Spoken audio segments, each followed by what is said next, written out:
It's that time again, folks. Time for yet another series of fishing game reviews. Oh, my favorite! After reviewing every fishing game for the PlayStation 1, Nintendo Entertainment System, and Nintendo 64, it's time to cover a platform I didn't have a good first impression with. That being the Sega Dreamcast, aka the Shenmue machine. Years ago, I was Chinese. Speaking of foreign languages, this game we're covering for the first of 6 total is exclusive to Japan, yet features a decent amount of English that I could at least get a basic understanding of the game. This is Bass Rush Dream, developed and published by Visco Corporation in the year 2000, as it was originally a Nintendo 64 game before an enhanced port to the Sega Dreamcast.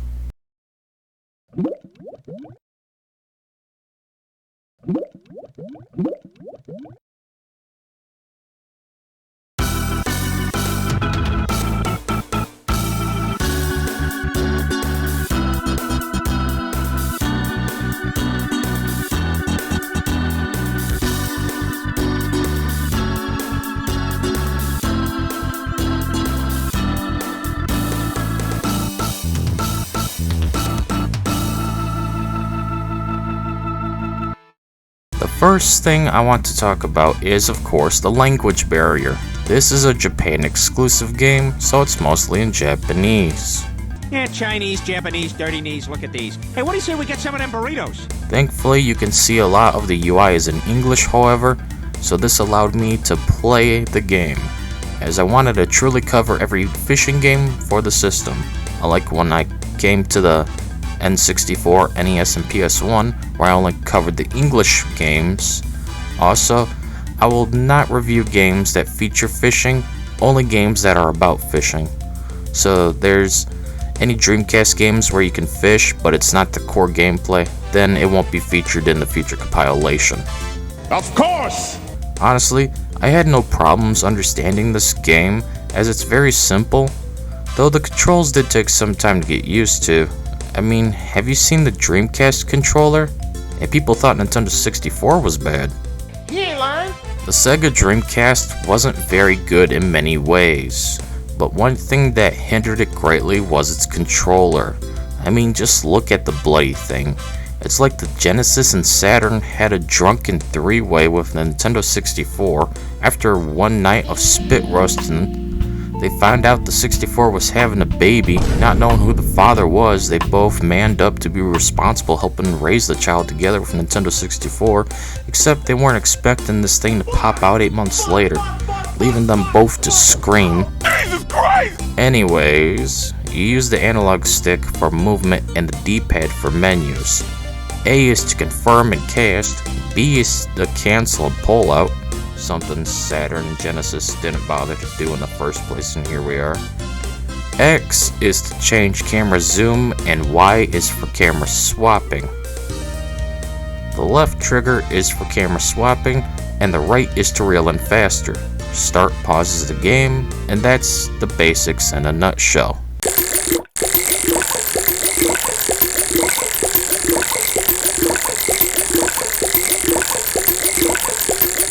Much like Bass Rise for the PS1, you cannot customize your character. You just pick male or female while naming your profile, and that's it. Do wish there was at least color swaps for the outfits, but it is what it is.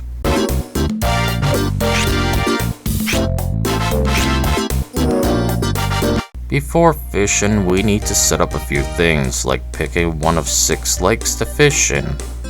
For the first one, we'll fish in the Penis Lake. After picking our big wet lake, we have to pick a spot within the fish shed. Then finally, it looks like we can set the season, weather, time, and maybe water conditions. This part is all in Japanese, so I couldn't tell you. Once you're ready, you can move left and right around the shoreline or in a boat. Pick your spot and angle your casts and have fun fishing. It's a bit slow of a game, more in line with the simulation games. It's not that bad, but I do prefer more arcade fishing games like Sega Bass Fishing and Action Bass.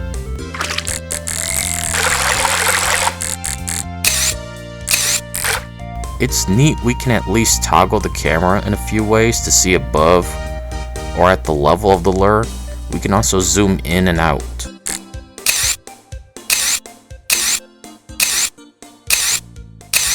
The game is proud to feature so many different kinds of lures. As such, each one plays differently, which can lead to no fish biting or getting a lot of them. You got your surface skippers, vibrating spinners, sinkers, worms, crawfish, and more.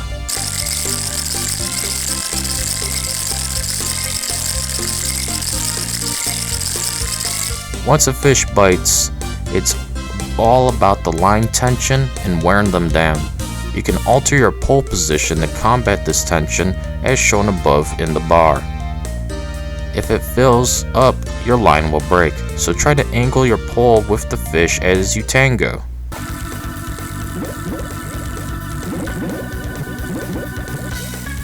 Eventually, you will start getting all kinds of fish, but remember, you only want the big ones. Nom. Got one!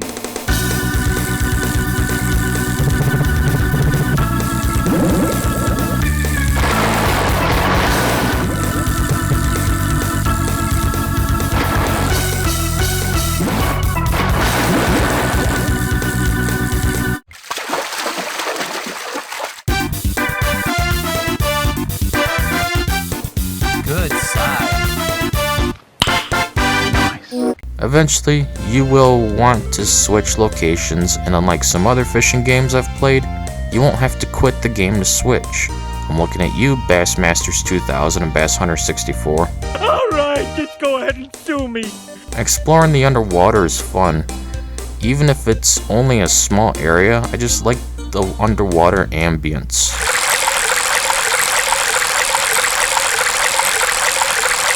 But also seeing what objects look like underwater, such as these poles.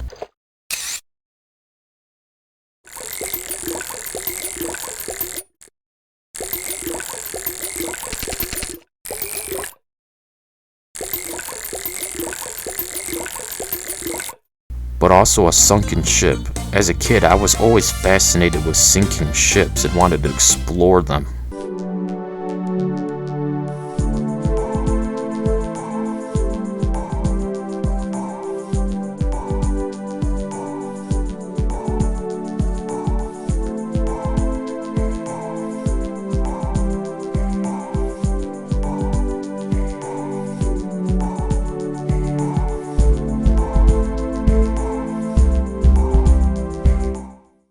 Of course, it's not always sunshine and rainbows, as eventually you will get a bad catch.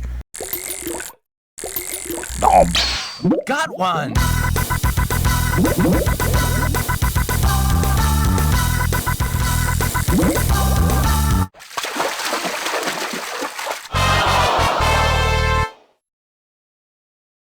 Oh no. This is the gist of free fishing. Just fish, and it's simple fun. Though I did get bored after a few hours of playing, it was an enjoyable mode. Coming from the black bass, the blue marlin, Bassmasters 2000, and Bass Hunter 64, it's a breath of fresh air. I just wish the gameplay wasn't so slow, but it is what it is. You know it, I know it, everybody knows it. There it is. The only other mode is tournament, and of course, it's mostly in Japanese, so I couldn't understand much, but I figure it's like any other fishing game with bass in its name. You just have to catch bass and make sure they're huge enough to qualify. Nom. Got one!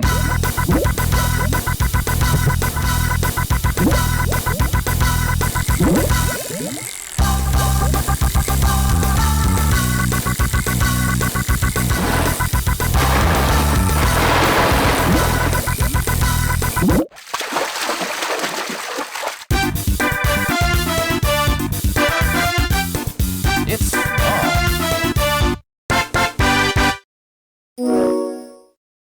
is especially small. So small. You can catch other kinds of fish during a tournament, but only bass are allowed to be kept. So yeah, just like most other bass fishing games, you cannot catch anything besides bass. At least in this mode. In free fishing, we're not being yelled at like in Bass Landing, Bass Hunter 64, Bass Masters 2000, etc. for catching anything besides bass. Nom. Got one.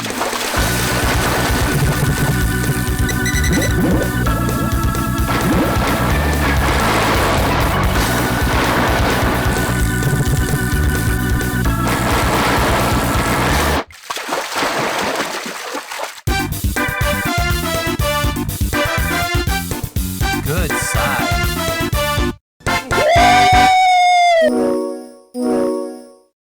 In the end, I was tired of this game. I can only play a game, no matter how good it is, for a brief amount of time before I have to quit and not come back to it for a while, if ever really. It's just how I am these days. I mean, I got over 4,000 hours in Skyrim, but haven't really played it in a while, just launched the game to enable mods and alter settings. So anyways, let's wrap up this and weigh in our catch. Then we can move on to the other section.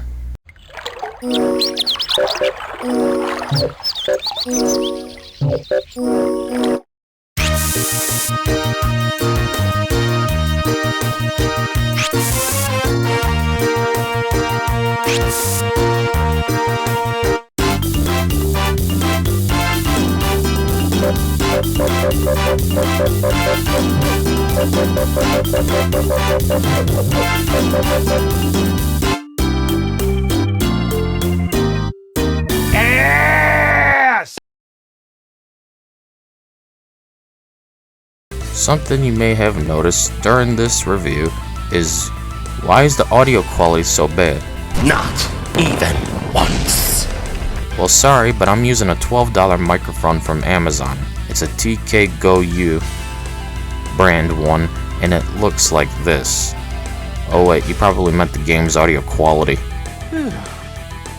Yeah, the game has bad audio. I had to turn down my speakers just to not go deaf.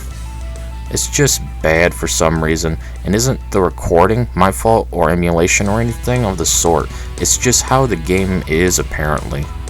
During the cutaways, which is when I don't talk and show clips of or raw gameplay, I had to use the gain filter and lower the volume to -10% for it to not be blasting out your eardrums.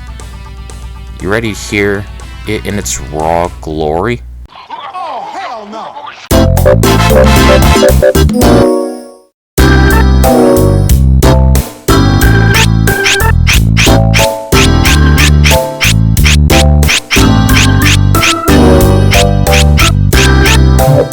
Hello? Can you still hear me? Just go mump and gently massage your ears. The ringing will eventually stop.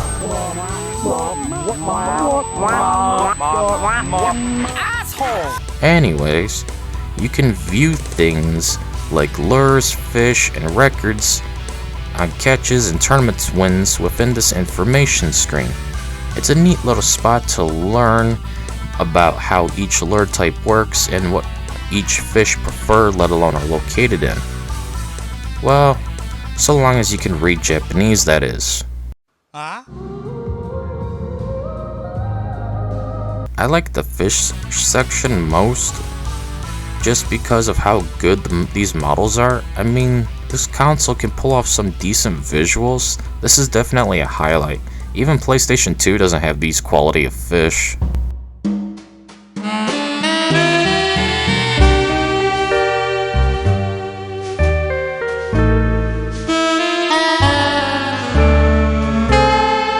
I did enjoy the music in this game, despite its audio quality problem. In fact, I got it to use during this review. KH Insider actually had the game's soundtrack. Sorry Action Bass, but you can take a break. I've used you in almost every other fishing game review to date.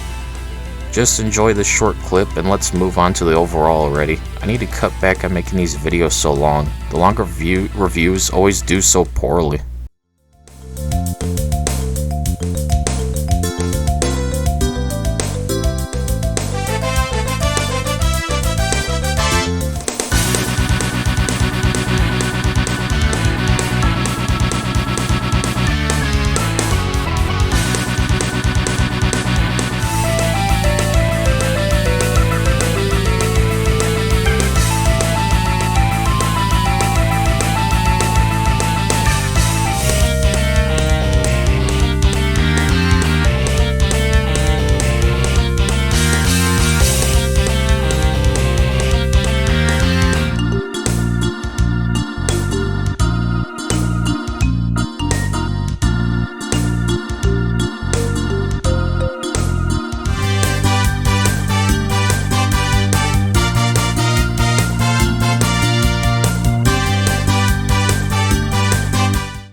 At the end of the day, Bass Rush Dream is an average, fun little Japan exclusive gem.